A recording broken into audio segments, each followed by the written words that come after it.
What's up, bodybuilding fans? Dave Palumbo here with an RX Muscle news update.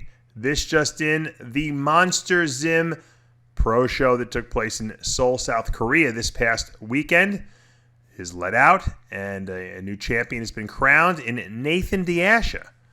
But it was a controversial decision for sure because it was so close between Juan Morel and Nathan De Asha. Now, looking at the scorecards, which is something I always do, especially if I'm not at a show, I want to see how the judges judge this.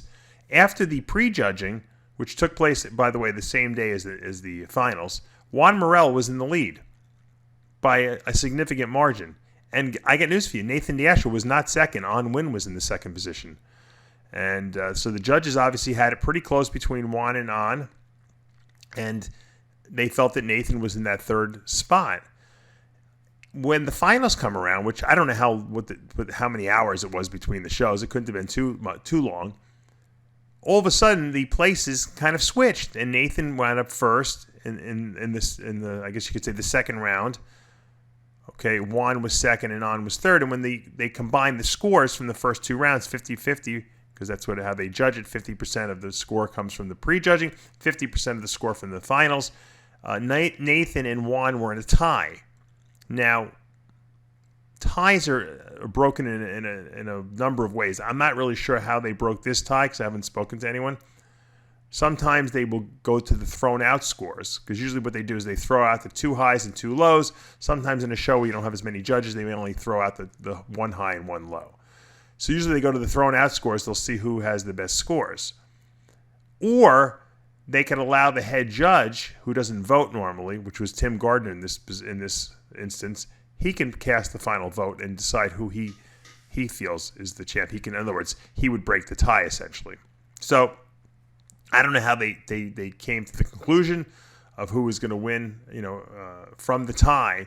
But the bottom line is, it seems pretty weird that Juan would be winning by so much after the prejudging and then lose the show, especially since Nathan was in third place. So it was a little odd. I would say that everyone wasn't at their best. Juan was a little flat, but he was shredded. Nathan was not quite as good as we've seen him, but he was big, I guess you could say. I don't know. He was kind of hard.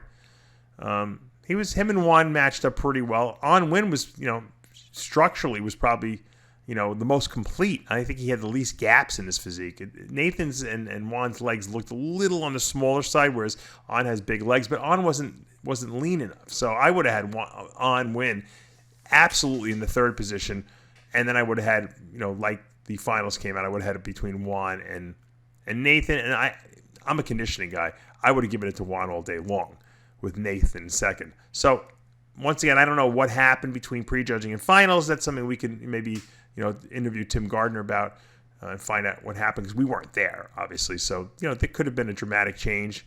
Who knows? Once again, you have to be in the front row judging the show to really make those stipulations and those assumptions. I'm just giving you my opinion based on this video I've been watching and some of the pictures that are trickling out and after looking at the scorecards. So congratulations to all three guys. Nathan winning $15,000, Juan with $8,000 in second there, and then Win with a nice paycheck as well. Congratulations to the promoters of the Seoul, South Korea Monsterzym show, and hopefully we see it again next year. Dave Palumbo with an RX Muscle news update.